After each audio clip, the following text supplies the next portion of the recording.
मन्नत आज बहुत ही परेशान है। उसके चेहरे पर बेचैनी साफ झलक रही है। दिमाग में बार बार वही तस्वीरें घूम रही है। दही हांडी का इवेंट, भीड़ का शोर, ढोलन गाड़ों की गूंज और उसी बीच विक्रांत के साथ हुआ वो बड़ा हादसा। मन्नत जितनी बार उस पल को याद करती है, उसकी रूह कांप जाती है। उसे लग रहा है कि कोई बहुत बड़ा खेल उसके और विक्रांत के साथ खेला गया है। वह खुद से बार बार यही सवाल पूछ रही है, आखिर उस रस्सी को किसने काटा? कौन चाहता था कि विक्रांत की जान चली जाए? क्या ये सब एक साजिश थी? और अगर हाँ, तो इसके पीछे कौन है? उसके दिल में तीन नाम बार बार गूंज रहे हैं, अनिरुद्ध, ऐश्वर्या और मल्ला। अनिरुद्ध, जो हमेशा छुपकर चालें चलता है। ऐश्वर्या, जिसकी आंखों में हमेशा मन्नत के लिए नफरत झलकती है। और मल्ला, जिसकी हर हरकत अब मन्नत को शक के घेरे में खींच रही है। मन्नत बुदबुदाती है, नहीं, ये सब यूं ही नहीं हो सकता। विक्रांत के साथ जो हुआ, उसके पीछे कोई बहुत बड़ा सच छुपा है। और मैं इस बार सच्चाई का पता लगाकर ही रहूंगी, चाहे इसके लिए मुझे खुद अपनी जान क्यों न दांव पर लगानी पड़े। उसी वक्त वह अपना फोन उठाती है और एक शख्स को कॉल करती है। उसकी आवाज में गुस्सा और डर दोनों झलकते हैं। वह साफ कहती है, मुझे इवेंट की सीसीटीवी फुटेज चाहिए। फोटो भी और वीडियो भी। अभी चाहिए, तुरंत। लाइन के दूसरी तरफ से जवाब आता है, जी मैम, मैं अभी भेज रहा हूं। कुछ ही देर में उसके फोन पर फोटो और वीडियो आ जाते हैं। मन्नत एक एक तस्वीर को ध्यान से देखने लगती है। उसका दिल जोर जोर से धड़कने लगता है। अचानक उसकी आंखें चौड़ी हो जाती हैं। वह स्क्रीन पर कुछ ऐसा देख लेती है, जिससे उसके पैरों तले जमीन खिसक जाती है। तभी पीछे से उसकी फ्रेंड आती है। उसका चेहरा सफेद पड़ चुका है, जैसे किसी ने उससे उसकी रूह खींच ली हो। वह कांपती आवाज में कहती है, मन्नत, मुझसे बहुत जरूरी बात करनी है। मन्नत फौरन मुड़कर उसकी तरफ देखती है। क्या हुआ? तुम्हारे चेहरे का रंग क्यों उड़ा हुआ है? क्या बात है? बताओ। लेकिन उसकी फ्रेंड कुछ नहीं बोल पाती। उसके होंठ कांपते हैं, आंखों से आंसू छलकने लगते हैं, पर शब्द उसकी जुबान पर नहीं आते। मन्नत और बेचैन हो जाती है।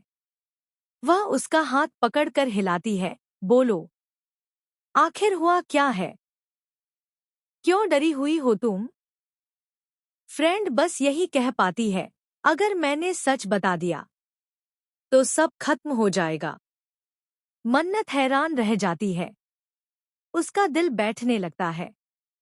वह चिल्लाकर कहती है, सब खत्म हो जाएगा मतलब क्या? कौन सा सच छुपा रही हो मुझसे? उसकी फ्रेंड की आंखों में खौफ साफ झलकता है।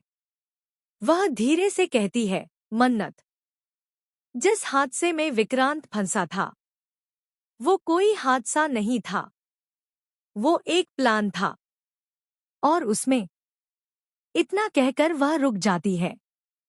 उसके होंठ सील जाते हैं, जैसे किसी ने उसकी आवाज छीन ली हो। मन्नत हैरान होकर उसे घूरने लगती है।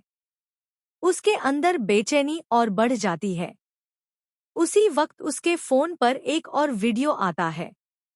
वह जैसे ही उसे खोलती है, उसके हाथ कांपने लगते हैं। वीडियो में साफ दिखाई देता है कि हादसे से ठीक पहले कोई शख्स रस्सी के पास जाकर कुछ कर रहा था, लेकिन चेहरा धुंधला है। मन्नत जोर से चिल्लाती है, ये कौन है? ये कौन हो सकता है?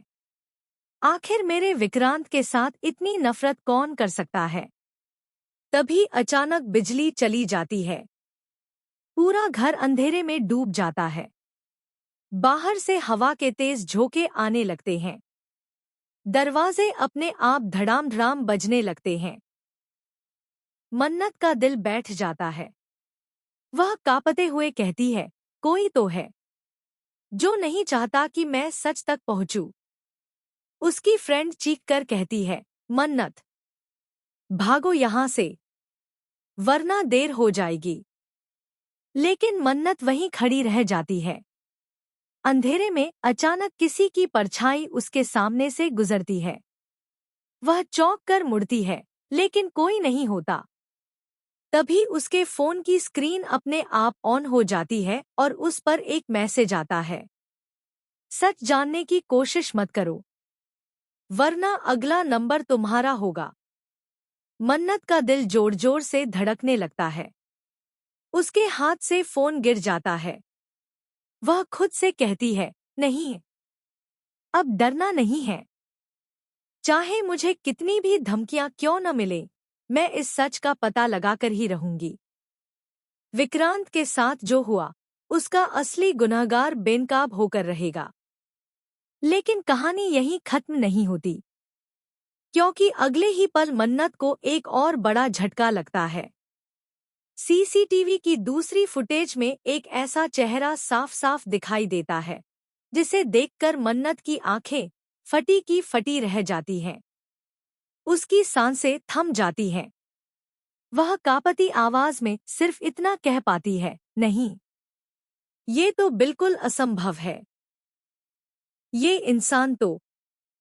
और यहीं पर कहानी नया मोड़ ले लेती है।